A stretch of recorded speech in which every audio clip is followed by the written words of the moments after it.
And welcome back again.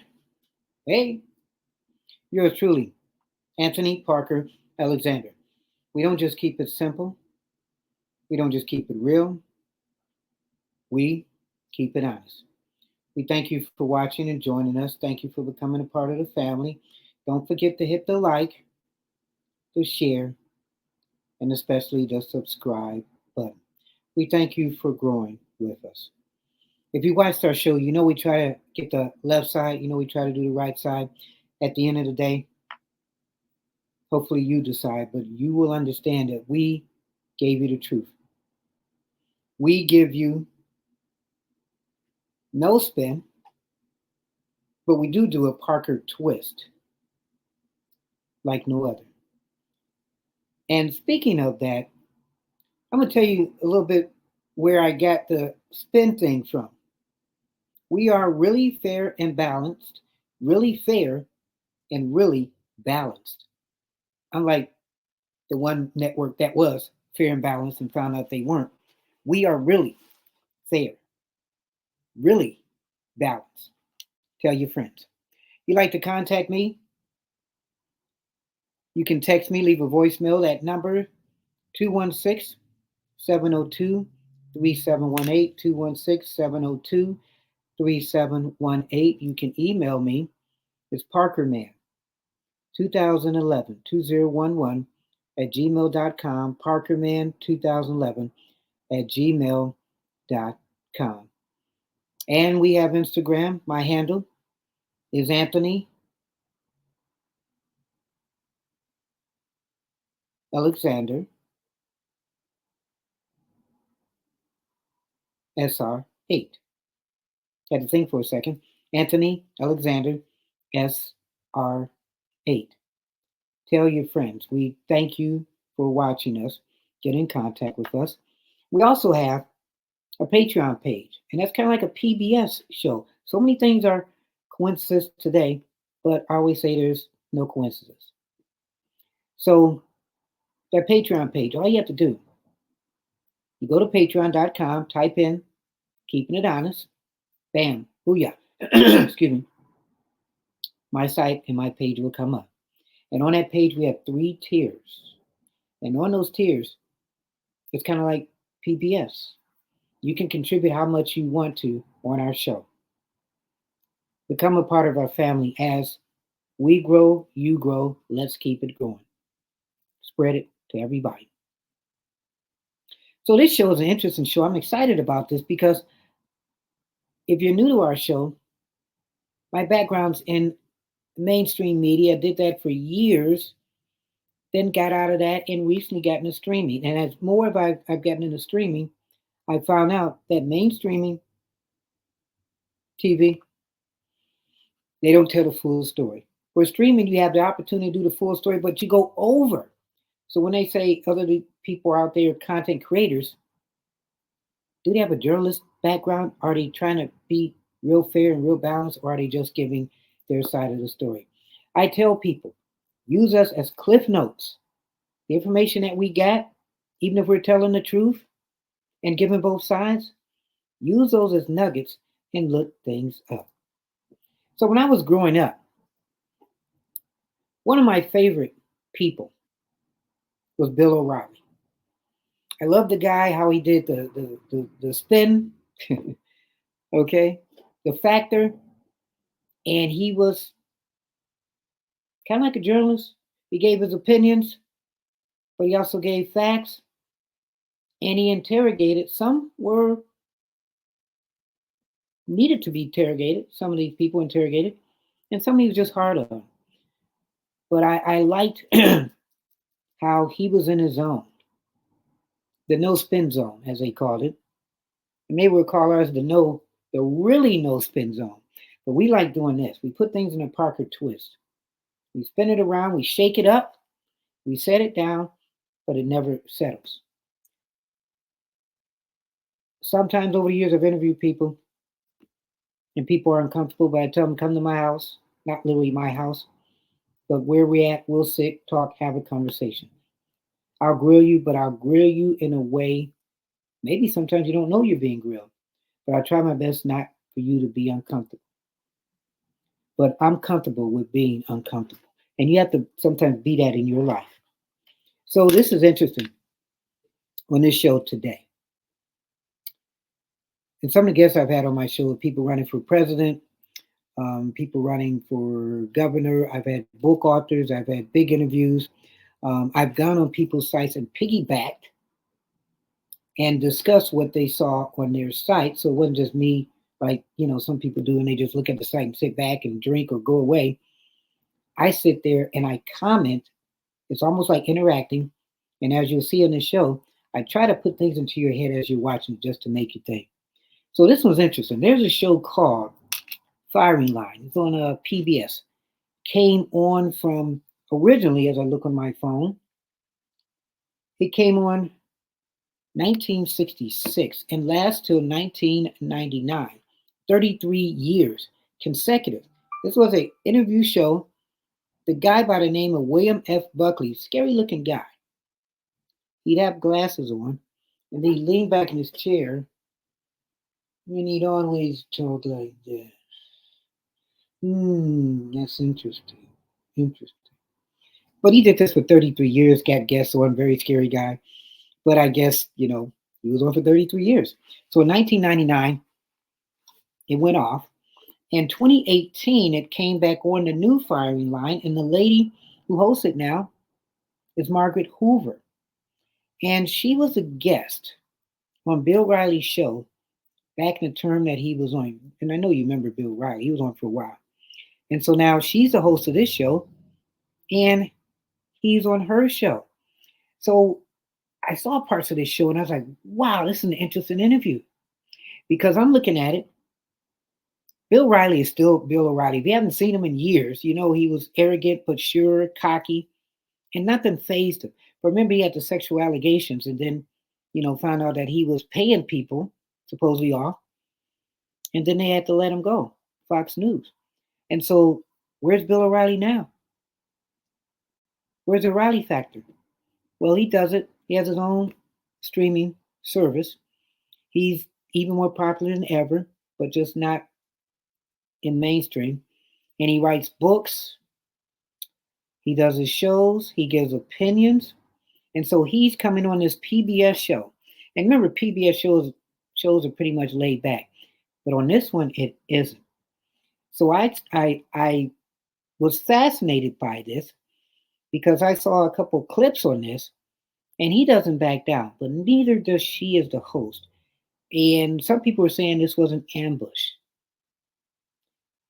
He doesn't back down. So she's saying, I'm the pupil.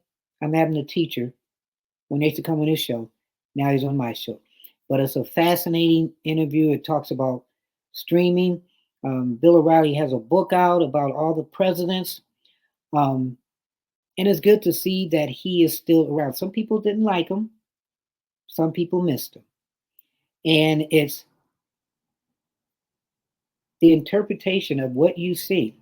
Again, I'm giving you all sides of the story. And then as they're talking, I'm going to give my comments just to give you some time to even think about this even more. But this is yours truly, Anthony Parker Alexander. That's Margaret Hoover right there. And this is her show, Firing Line, where again, she invites Bill Riley on her show. And I'm telling you this is an interesting interview. So sit back, enjoy, and while I'm imparting my comments, you can do yours too. We don't just keep it simple. We don't just keep it real. We keep it honest. With yours truly, Anthony Parker. And here's Margaret Hoover from Frontline. A conversation with Bill O'Reilly I've been wanting to have for years. This week on Firing Line. The media, of course, despises Donald Trump and will paint him as a loser if they can. Opinionated and confrontational. Don't denigrate his service or I'll boot you right off the set. Bill O'Reilly joined Fox News in 1996, and The O'Reilly Factor became the most watched cable news program in the country for 16 years. Hi, I'm Bill O'Reilly. Thanks for watching us tonight. It was an essential stop for Republican politicians seeking to energize their base. Joining us now from his New York City headquarters is Donald Trump. But in 2017, following multiple allegations of sexual harassment and settlements totaling tens of millions of dollars, O'Reilly was ousted from Fox News. I want to go back to 2017. I don't expect that you can comment on this. Well, I knew it was coming. I knew you were inviting me here for a discussion, and that would be part of it. I spent 4 years as a political commentator on Fox News, often clashing with O'Reilly. So, Hoover, what say you? You're going to hate this, Bill. What does Bill O'Reilly say to me now? Firing Line with Margaret Hoover is made possible.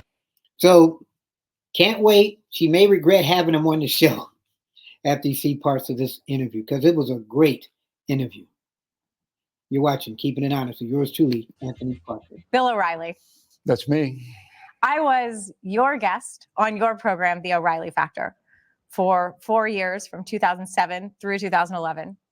And you now have a book out, and asked if you could come on my program, Firing Line with Margaret Hoover. This is quite a turn of the wheel. Yes. So you're going to see which one is more arrogant, Margaret Hoover or Bill O'Reilly. I'm telling you, this is going to be a great interviewer. And you might remember her from Bill O'Reilly, The Riley Factor, back when he was like the hottest thing, not just on cable TV, but all over. So now he's not in the mainstream, but he's making enough money and impact that even not being on mainstream, he's doing a great job. So he's coming to her. He thinks he's doing her a favor. She thinks she's doing him a favor. That's right. Kind of step up for you. There's no doubt about it. We have a lot of ground to cover, but first, confronting the presidents. This book is really a series of vignettes about every single president, except the last two, whose legacies have not yet been finalized. Do you conclude that character makes the president? So his new book, Confronting, he has literally every president except for Trump and except for Biden, if I'm correct. Let me know if you've seen it. No. Why not? You can be a good president, be a SOB, as some of them were. So what we try to do here, Margaret, and thanks for having me on the program, we try to lay out 45 men, all right, what they did well, what they did not do well, and let the reader decide overall whether they were good or bad for the country. I don't rank them, okay? You rank them. The reader ranks them. I mean, I say certain people like James Buchanan is the worst, okay? Who's your next worst? Biden, he's number 2, worst. So, it's interesting. So is Biden the number 2? Think about how long you've been around and you've voted. Was Biden the number 1 worst president of all time? President. And there are reasons for both, and we go into the reasons. Now, my co-author doesn't agree with my assessment of Biden. So both of us wrote essays on both Trump and Biden at the end, with a fair way to do it, because history isn't all in yet on these two people. And we want to be fair. I think it's a very fair book. Well, I got to pick a bone with you because, of course, I know a little bit about presidential history. I went straight to the Herbert Hoover chapter. Right. Of course, I would go to the Hoover chapter because I know a little bit about Herbert Hoover. As you know, he's my great-grandfather. How many people knew that? I didn't know that. I mean, really, it's not like it's on my mind. So this is where I guess the first confrontation starts. You're writing about my great-grandfather, and this is how I feel about what you wrote. I didn't know him, Right. but I've spent a lot of time reading, studying. Sure. I have letters, all the things. I have to be honest, the characterization of Hoover is, Bill, one of the laziest reduxes of just the normal hit on Hoover. Ouch. So she's pretty much saying that was a lazy interpretation of my great-grandfather. What say you, Bill? And that's what Bill used to say. That I've really ever read. I mean, it basically is the redux of the FDR line, like the American president who didn't care and did nothing during the Depression. And then it leaves out all the context. Like, it leaves out what he did during the presidency, even though it says he didn't do anything. Let me defend. Okay. All right. So Herbert Hoover was a brilliant man, but we don't have time in a book like this. It runs more than 400 pages and it's 45 people to get into the minutia of Herbert Hoover or any of the others. And that right there, Bill, that does sound kind of like an excuse. She's asking you a question. You're like, well, we don't have time, but there's more. Okay. So we're giving you broad strokes. Now, the reason he became president is because he performed brilliantly in Europe, as you know, during World War I, bringing relief to not only Americans over there in the theater war, but also Europeans. And then he came back and he performs okay as Secretary of Commerce, particularly in the Mississippi River flooding. So we gave your great-grandfather 2 big props. There were basic facts that were wrong, like his major in college, his age when his parents died. I mean, I wondered if there was a fact checker. Wow. She would know because that's her grandfather, great-grandfather. But to ask Bill, dude, you put out this book. Did anybody fact check it? Who says that to an author, whether that's true or not? There should have been. I mean, after the interview, I will be happy to take down what facts are wrong. But wow, Bill, I mean, you should know this. You've done enough books. Make sure you have your facts right, especially if you're being interviewed by somebody who's related to the person you're doing the story about. Just keeping it honest. Here's what your great-grandfather, here's the bottom line on him. So when he became president, the country was roaring and it was doing really well. And then it falls off the cliff, right, into the Great Depression. 6 months into his presidency. So people then were looking for leadership. How do we get out of this? And your great-grandfather said, let the market dictate. The market will get us out of it. He was a free marketeer, didn't want a big government intrusion. You're so wrong. Didn't work. The characterization is wrong. He actually intervened. He was criticized for being more of an interventionist than any president before him. He created the Reconstruction Finance Corporation. He lowered taxes. He asked businesses to keep wages low. He interfered with how businesses wanted to pay people. What I'm getting at is it's a quick caricature that is sort of a redux of what everybody thinks they know about Hoover, but is wrong. Wow, so she's correcting Bill about the story that he wrote. And since that's a relative, you think she knows what she's talking about. And she's letting Bill have it about, really, his new book. And there's so much more about it. It was like you had an opportunity to open people's eyes to the truth about Hoover rather than the mainstream narrative that's wrong. And frankly, it was propagated by FDR because he needed to keep blaming Hoover for his bad economy. And I'm not going to quibble with that. You know more about your great-grandfather than I do. So then that's where you say, probably, I apologize if I didn't get all the correct information, Bill. But I will tell you as a historian, and there's no ideology in this book at all, as a historian, FDR was a great president. I didn't particularly like him as a guy, but he was a great president. And your great-grandfather didn't rise to the occasion in the opinion of Dugard and me. The authors. Right. I want to move on. This weekend, we saw the second assassination attempt of Donald Trump in just 2 months. You wrote in 2015 about the trauma that Reagan endured after his surviving in 1981. That's in killing Reagan, sure. Yeah. Right. It's hard for me not to imagine, but you know him, that he must be dealing with some kind of serious trauma after that July assassination attempt that grazed his ear on live television. And how must that be affecting his behavior? But he isn't much different if you watch his public appearances before and after. But I think more effective on Donald Trump were the trials. I think that affected him more than the shootings. So that's interesting. So Bill O'Reilly is saying that he had the assassination attempt. He's had possibly 2 of them. One, of course, hit him in the ear, the bullet, and the other one was some guy trying to kill him. And you wonder just as a person, because we all have trauma. Let's think about this as a human being. Did Donald Trump do all of this have any trauma? How would you feel? Would you think you would have trauma through this? But then he's also running for president, and then he's also got the government coming after him. So Riley is saying that the court dealings have been more traumatic than somebody trying to kill him. Wow, that's interesting. Because he firmly believes, and there is evidence to back it up, that this is all political, and they try to ruin him and his family by using the justice system. That's what he believes. And the anger that a person holds in when they're confronted with that is enormous. And so I think you're seeing some of that anger come out in his campaigning more than two nuts trying to take him out. Yeah. Well, that's interesting.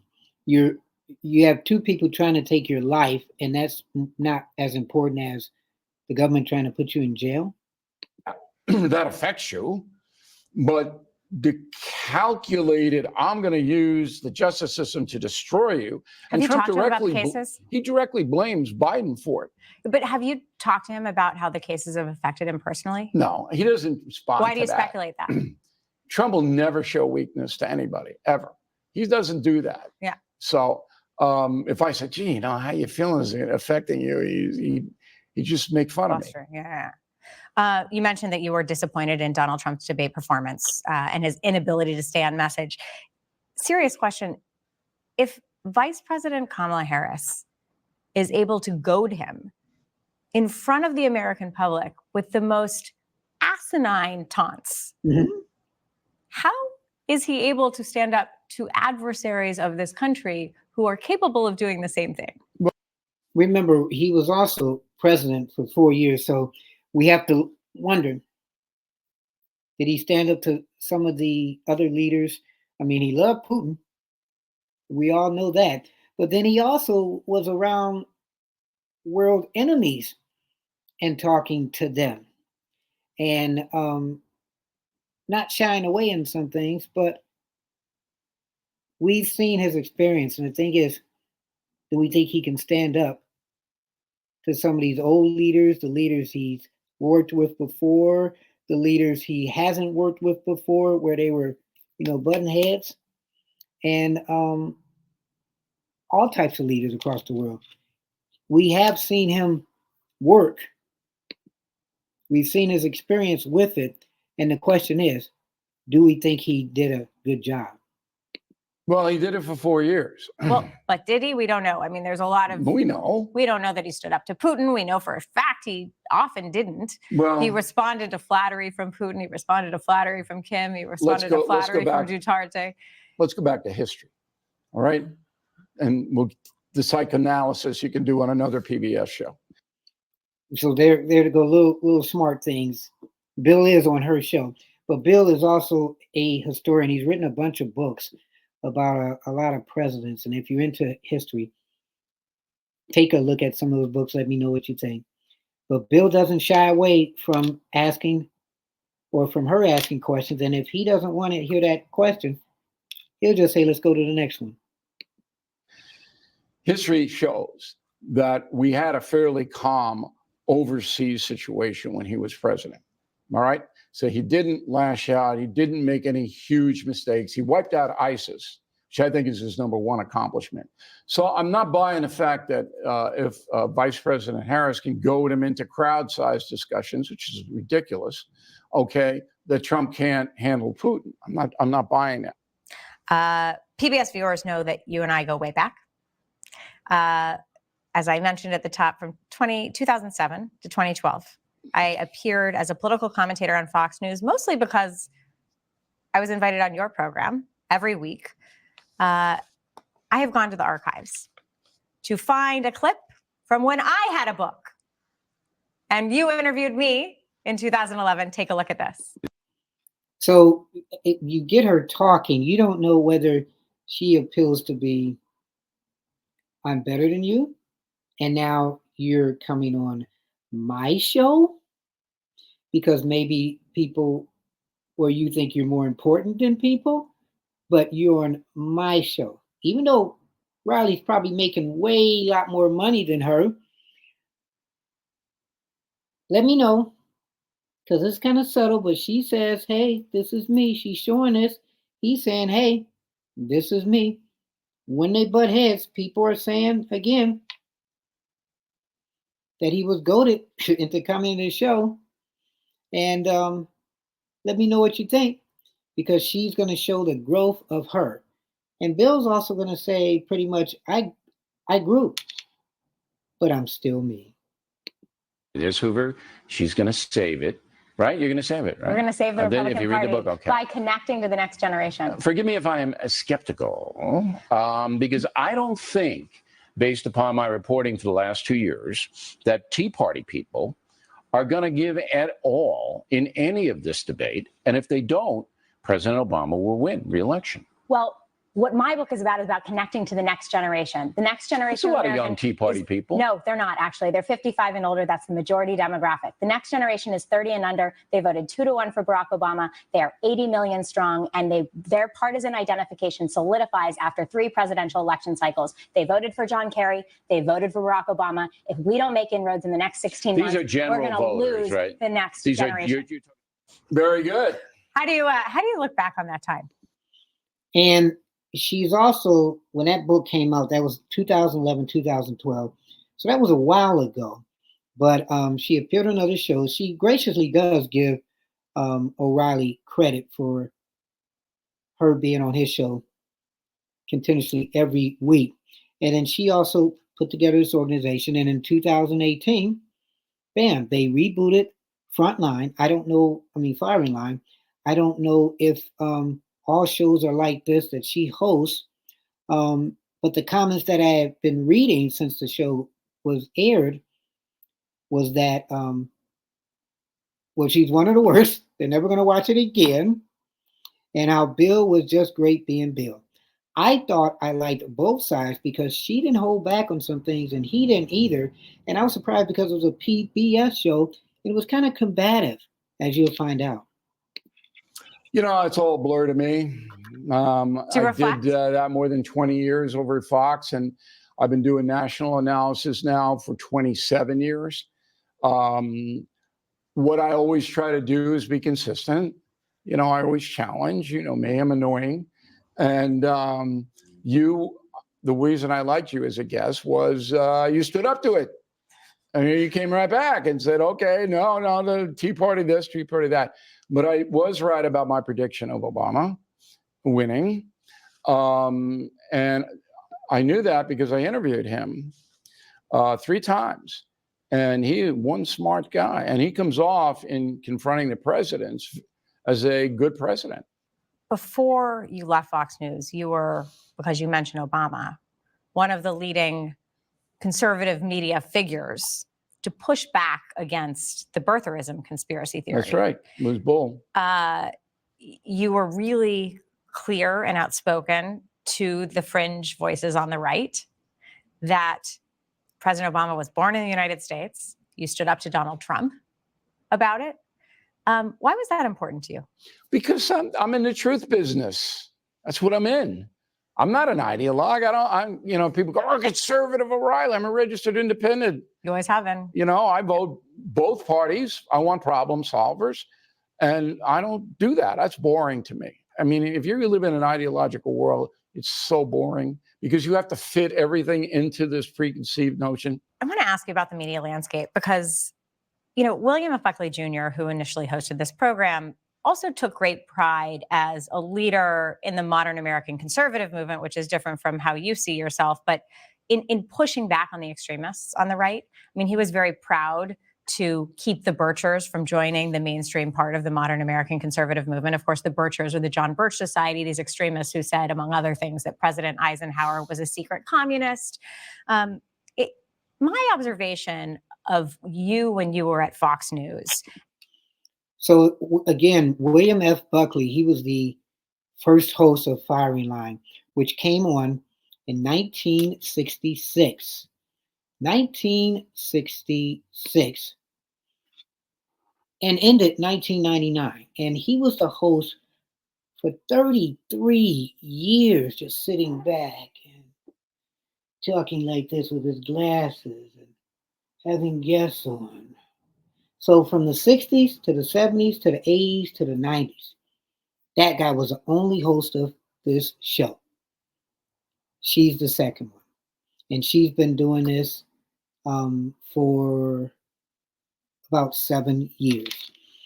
So go back video and watch that guy, and also watch her, some of her earlier shows, which I'm going to do, and then also watch the O'Reilly Factor, so you can get an idea, because some people may not know who he is, but in his heyday, he was the most popular news personality in television. And also Roger Ailes, was that you two played a very similar role that Buckley played in keeping the conspiracy theorists and the extremists and the fringe out of the mainstream. And it seems to me that since you left and since Roger left, there is a bit of a power vacuum in the conservative movement that has led to conspiracy theories that are nuts, from Tucker Carlson to Alex Jones to Laura Loomer. And I wonder how you reflect on that. And if you remember too, Fox went through some sexual allegations with the hosts. Some of them were let go because of sexual harassment cases. Gretchen Carlson, Megyn Kelly, they were involved with sexual allegations. And some people say this all happened in the Me Too movement. So they say some people with the Me Too movement was taking advantage of it. But then some people in the Me Too movement were being taken advantage of. And that's why some of these people left. You had Charlie Rose that left. You had Tavis Smiley that left PBS because of sexual allegations. And these are some of the people that had the power. Some of the media powerful people. And where are they at now? Some are around, some aren't around. But at Fox, it was pretty much, from what some of these people have said, a haven for sexual harassment. I don't. You don't even think about it? No, it's a changing world. And what happens now is these corporations exist for one reason: to make money. All of them. Okay, all of them. This is what happened. All right. The formula got to be, it's easier for us to preach to the choir. It's easier to do that. And then when Trump came on the scene in 2015, when he started to rattle around, then they had a hero or a villain, an easy play.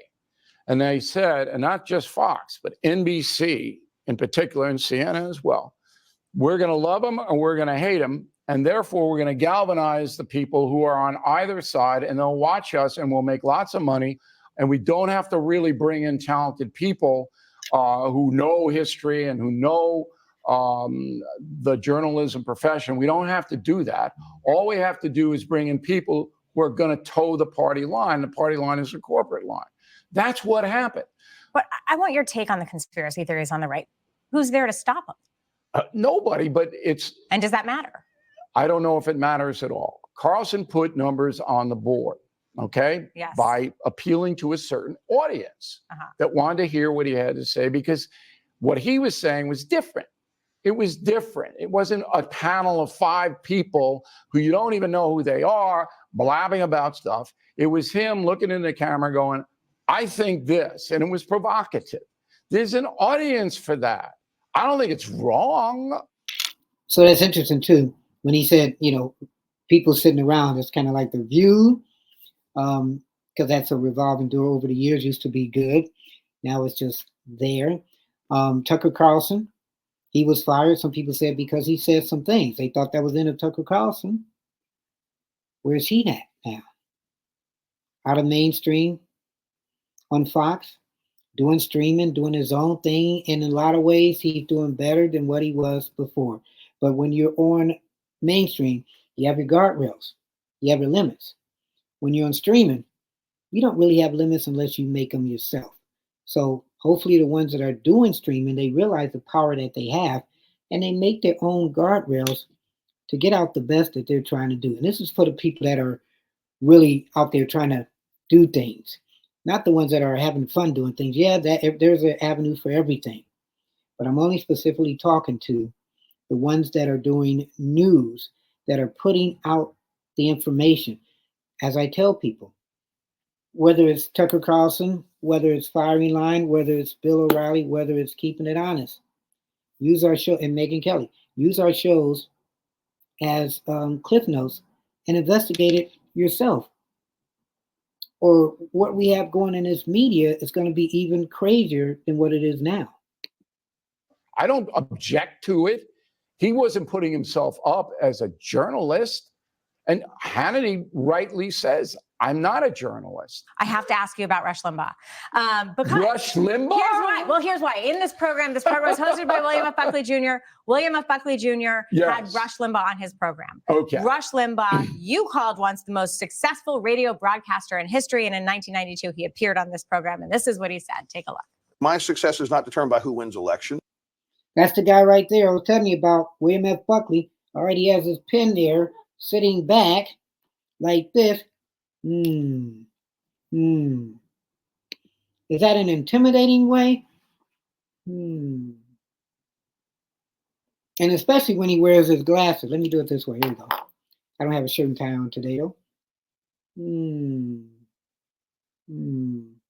Now just picture him with a pipe. So that guy was doing his show 33 years. Wow, you think of all the knowledge that he gained. And sometimes people say, how do people get to be know-it-alls? Well, it's not that they're know-it-all, they're curious. They ask questions. So Johnny Carson asked questions for 30 years. David Letterman asked questions for almost 30 years, about 30 years. William F. Buckley, he asked questions even longer, 33 years. Rush Limbaugh had his opinions. So think of all these people. How do you get information? Just your average person. Knowledge is power, and power is king. Larry King, too, for example, another one. But here's William F. Buckley talking to Rush Limbaugh. And my success is not determined by what issues dominate. My success is determined by how many people listen to my radio show, how many people watch the television show. There's an entertainment characteristic here. And I view myself as courageous. I'll go against the tide. I'll be willing to subject myself to dislike and hatred amongst 80% of the female population of the country, if it takes that in order for me to be truthful and honest with people. How many people remember Rush Limbaugh? Radio. He did a little bit TV, wasn't really that successful, maybe because he wasn't TV friendly. I don't know. But he was on for years, a legend in radio, just like Larry King, who went from radio. I remember watching him or listening to him on radio. He was be on from 12 at night to 4 or 5 in the morning. And then he got Larry King live and helped bring CNN to, what it became. And after he left, I think the next strongest person was Anderson Cooper. But right now, there's not really anything on CNN. But these are the legacy broadcasters that really brought you information that you really enjoyed before streaming and before cable became big. Do we miss those times in some ways? Because there's so many outlets to get opinions. I think we do. How do you define success at this point in your career? What does that have to do with Rush Limbaugh? Mm-hmm.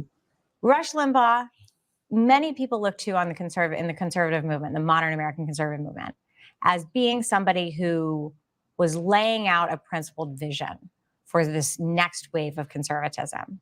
And he said right there to Buckley, the person who preceded him as the galvanizing figure of the conservative movement, what he said to Buckley was, it's not principles, it's eyeballs, it's ears. Well, I don't think, I didn't take it like that. Look. Well, I just want to know, how do you define your success? I didn't know Limbaugh very well. I met him once on his radio show. He called me Ted Baxter. Mm-hmm. Okay, Limbaugh was referring to me, your humble correspondent, as Ted Baxter. Remember the Mary Tyler Moore show? That's a cultural reference that I am just not even available for. You don't know Ted? Who is Ted Baxter? Mary Tyler Moore. Okay.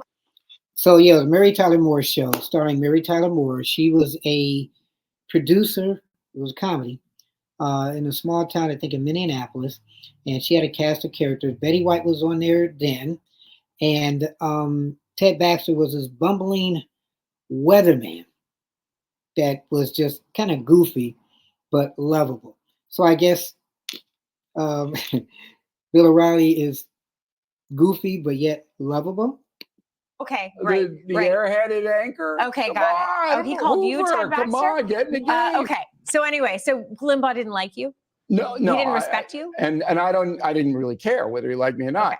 But he was successful, and he believed, and I know this to be true, that his message was his success. That the message he put out was appealing to millions of Americans, and they listened to him, and that's how he became successful. But he did it in an entertaining way. You've got to be entertaining. You've got to engage the people to get them interested. And that's what Limbaugh did. And that's kind of like a tool for anybody in media, including yours truly. You have to be entertaining and engaging. As I'm learning this, that's the success that Bill O'Reilly says. Speaking of, keeping it honest, yours truly, Anthony Parker Alexander. You have any comments or questions about this particular episode? It gets even better. You can leave me a voicemail, 216-702-3718, 216-702-3718. Email address, parkerman2011 at gmail.com, parkerman2011 at gmail.com. I've got my Instagram. My handle is Anthony Alexander SR8. Anthony Alexander SR8. Keeping it simple, keeping it real, and of course, we always keep it honest. I want to go back to 2017. You're top-rated talent at Fox News. You've just signed a 4-year deal to renew your contract, and the Times publishes a report on settlements. So Bill O'Reilly thrives at Fox News, even as harassment settlements add up. That's the New York Times from 2017. So now you have the ascension of Bill O'Reilly, and then this quick, uncomfortable fall for Bill O'Reilly. So if you're coming on the show, here's a question, major question. You got a new book. Are you, as a journalist or interviewer, going to ask about the previous indiscretions when you have that guest on talking about their book?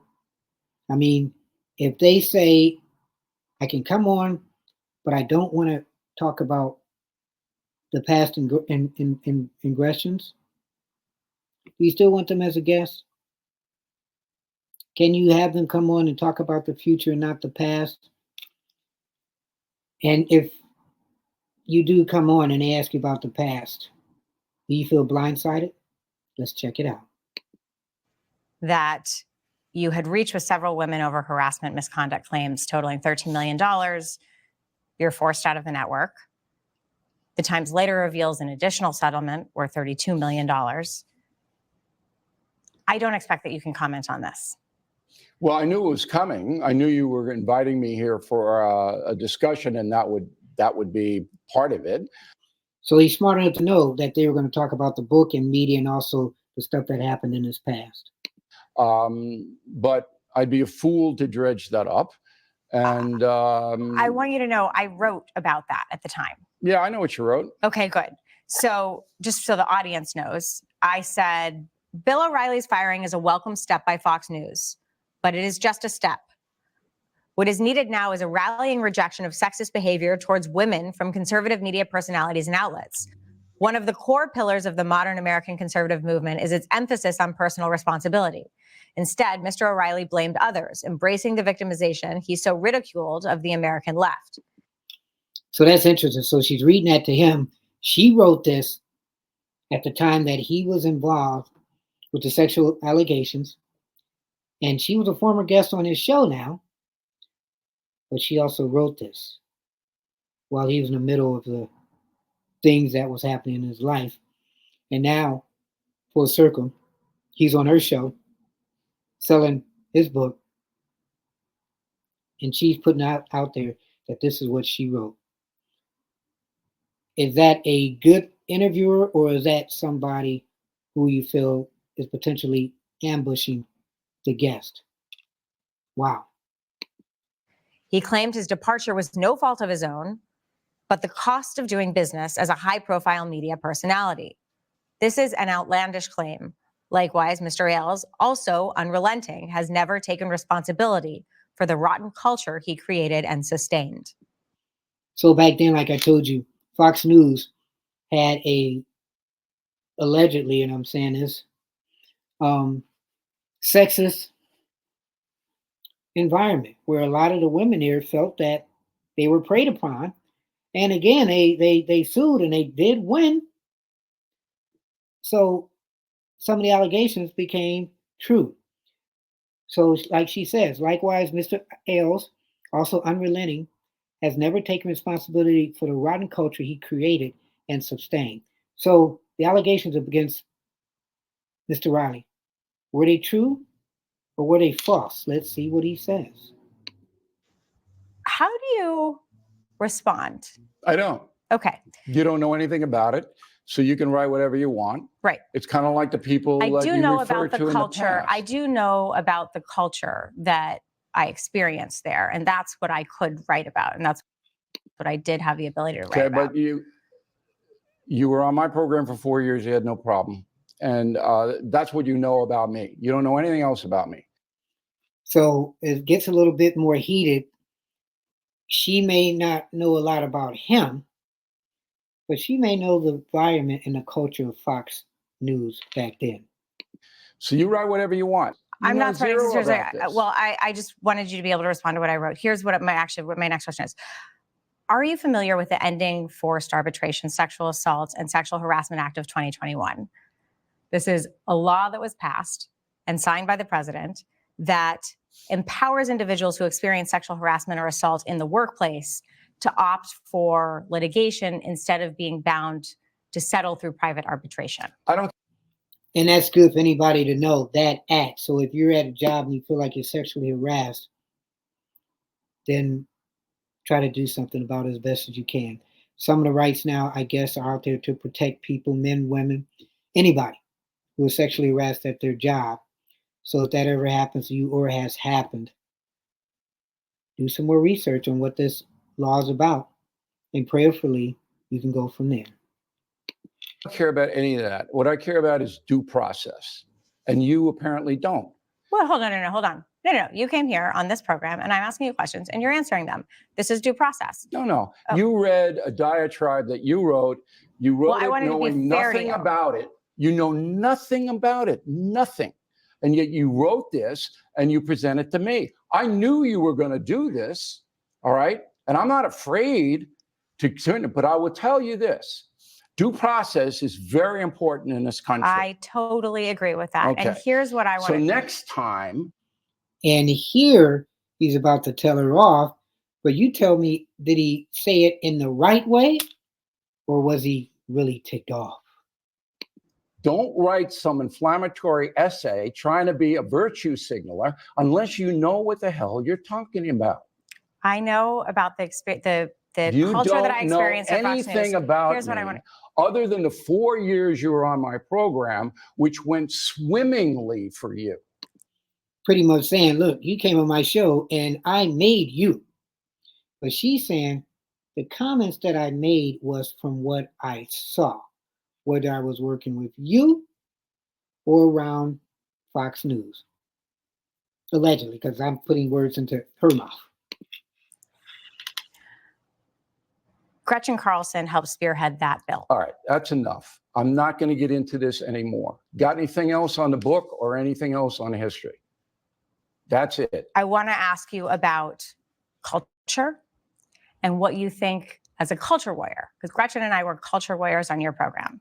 And I want to ask you what you think, this is a sincere question, what you think it takes to change culture. Because it's easy to change laws in this country, but it's actually not easy to change culture. And I love that question because I look at things, I always say the Civil Rights Act, 1965. That act was passed so people would learn to deal with all cultures, especially African American cultures, pretty much. But just because that act was passed, does that mean that everybody's mind changed? Just because you said, you know what, we're going to make it the right to vote. We're going to make it the right to do this. We're going to make it the right to do that. So technically, that was what, almost 60 years ago. So let's say you're 20, you're old enough, and you didn't like black people, you didn't like white people. But me as president, I'm signing this law. And just because I signed that law, does that mean, oh wow, I really gotta like my next door neighbor? No.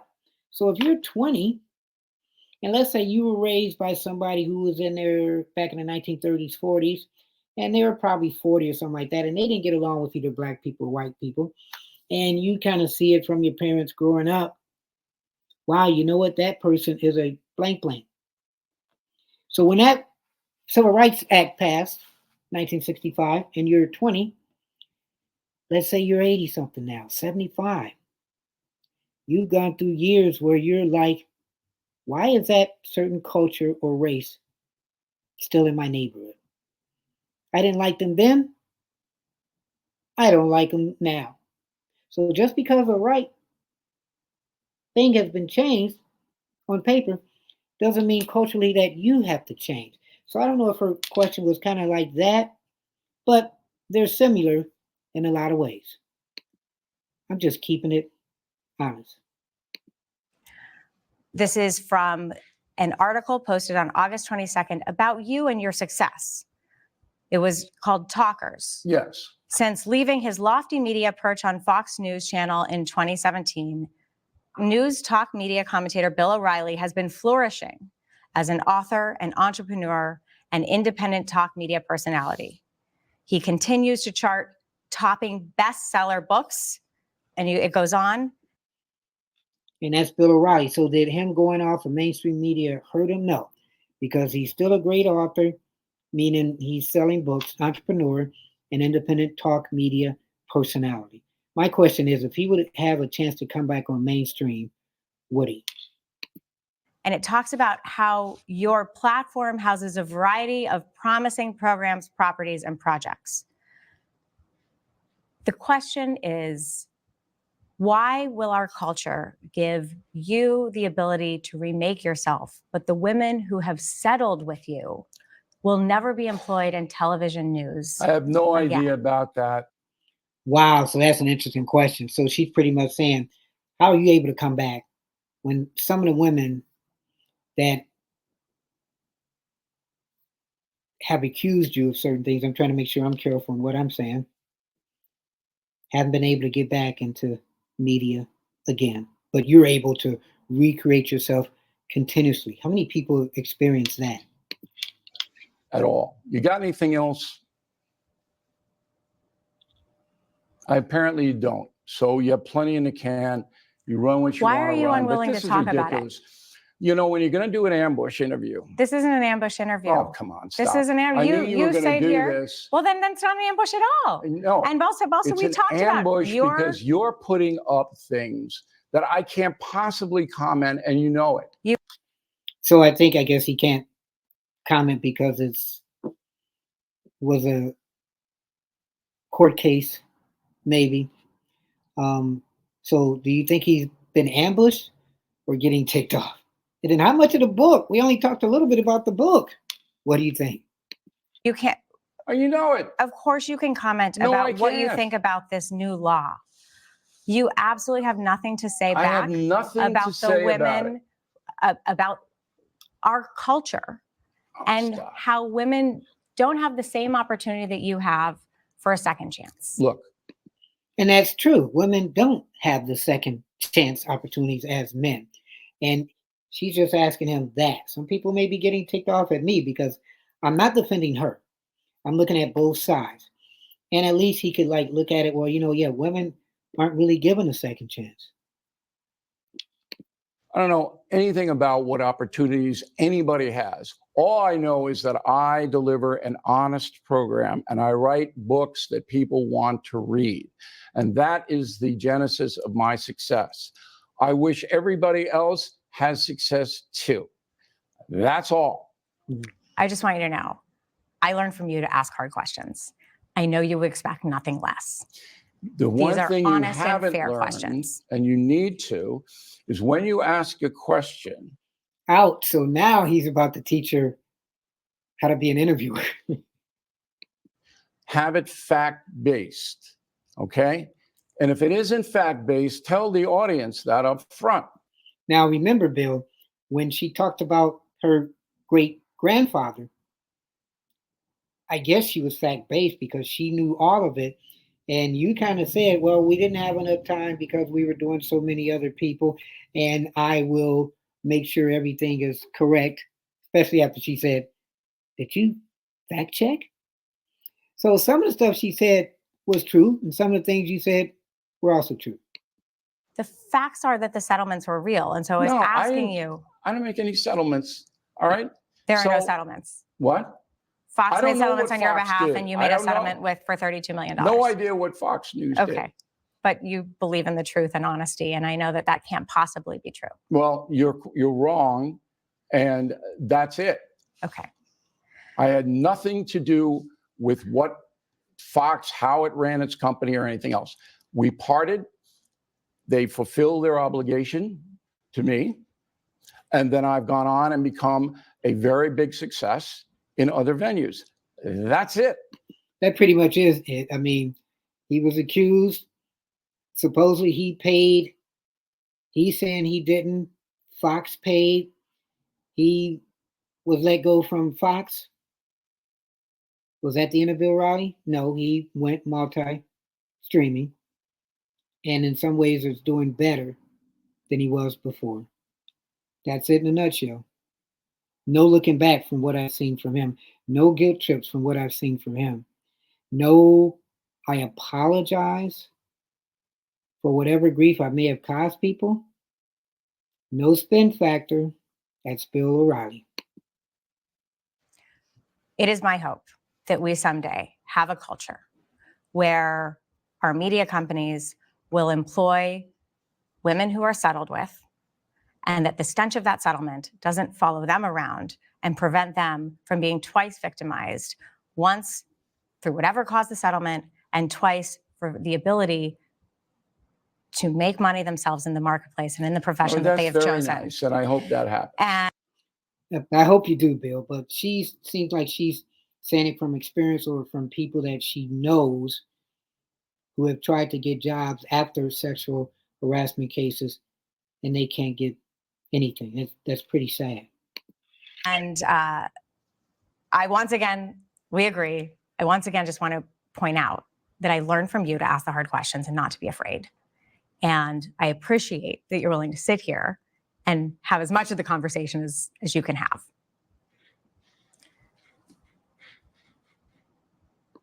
Wow. He's got nothing to say. Dead silence. Now, is this an intimidating factor? Let's continue the dead silence. Thank you.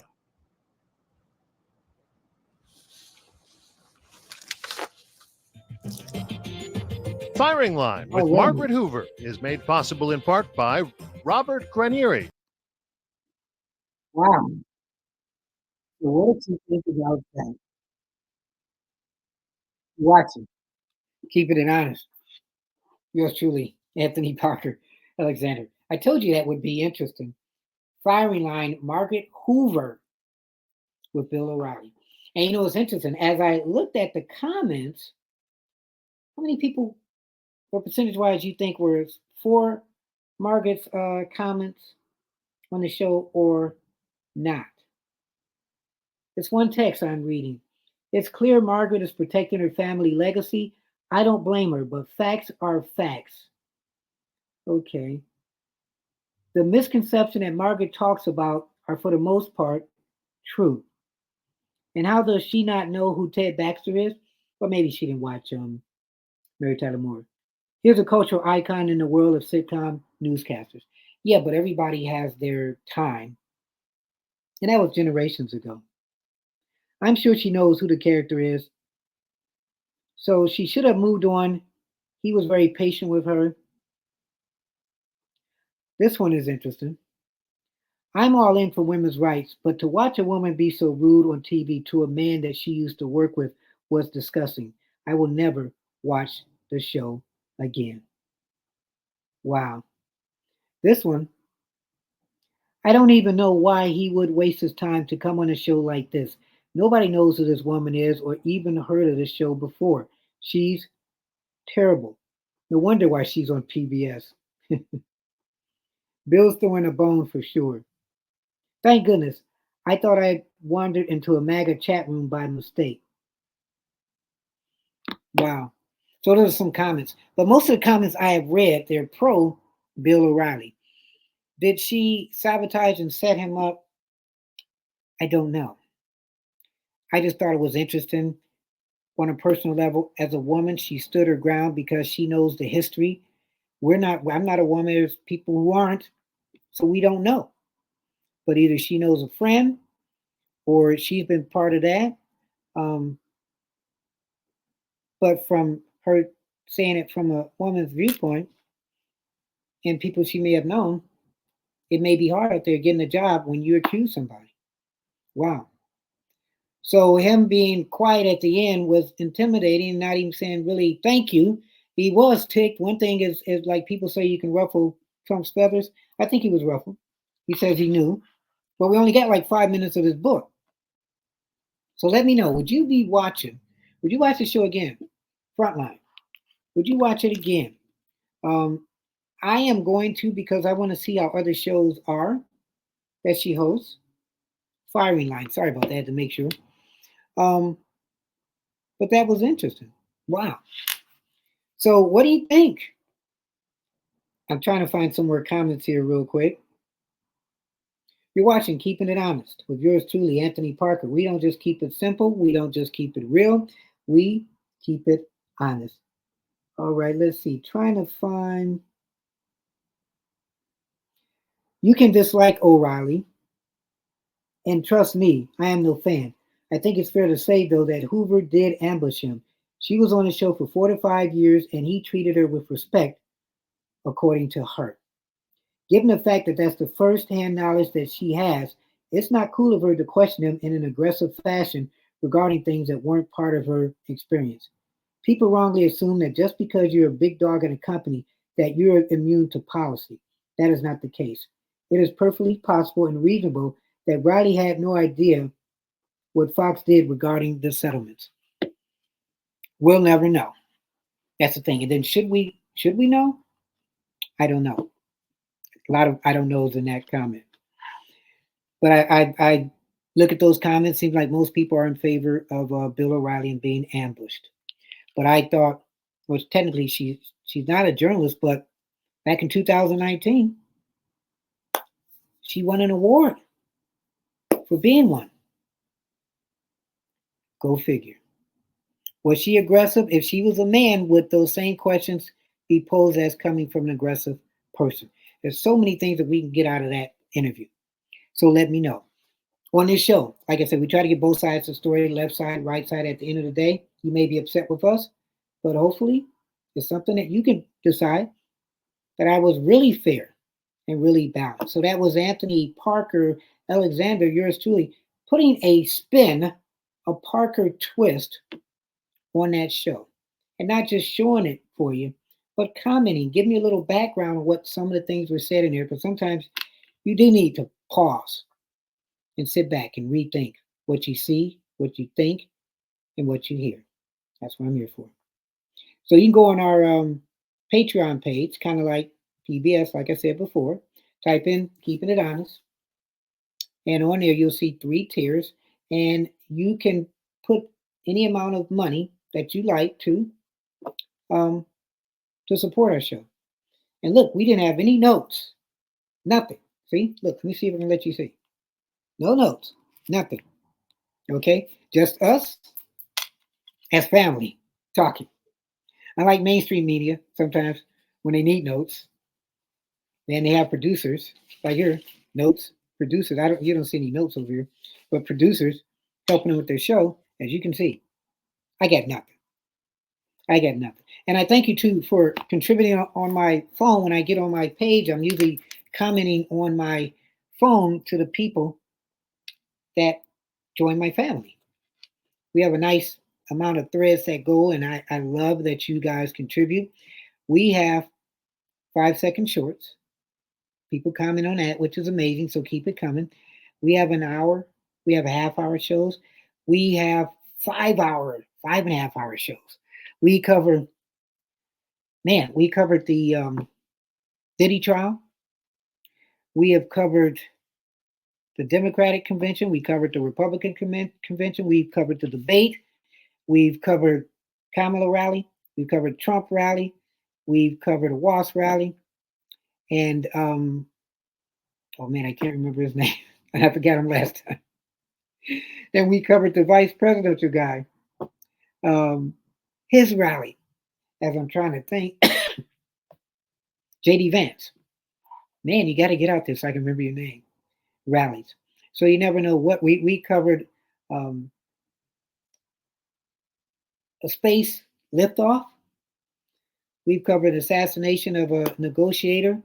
Anything and everything we have covered. We have people running for president on our show. We've had good things. We've had bad things. We've just tried to cover as best as we can and could. So thank you for supporting us. So let me know what you think. Again, you can reach me. Parkerman2011@gmail.com. Parkerman2011@gmail.com.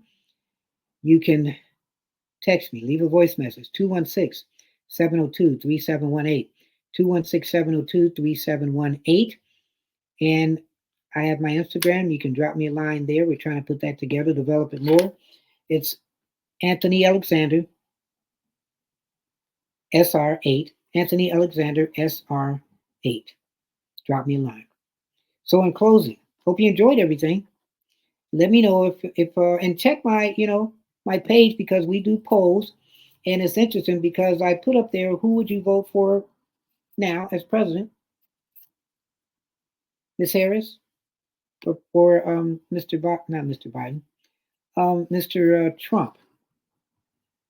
And we've got about 70% that say Trump. So I don't know if this is a Republican site. I don't know, but we try to give both sides of a story. And if there's something out there that you say, Anthony, you should cover it, well, I'm going to try to cover it with a Parker twist and a Parker spin. Remember, we are really fair and really balanced. And it was good to see Bill O'Reilly still out there in some form or fashion. And check out the Firing Line show with Margaret Hoover, who's a granddaughter of Herbert Hoover. And just think about some of the things they both said. Just keep your mind going. And again, with all the information that you see, hear, read, and maybe feel, I don't know if you feel, use us all as Cliff Notes and check it out for yourself. Real quickly, forgot to say a prayer too. Dear God, we thank you for being here. We thank you for being a part of the family. We pray you had a good day, and we pray your day tomorrow is even better. Amen. And then where else can you get prayers on your show, either at the beginning or the end? But that's what we do. So keep your head up, never look down, always believe in yourself, and therein will lie your answer. We don't just keep it simple. We don't just keep it real. We keep it honest. Don't forget to subscribe. I'm Anthony Parker Alexander, and God bless.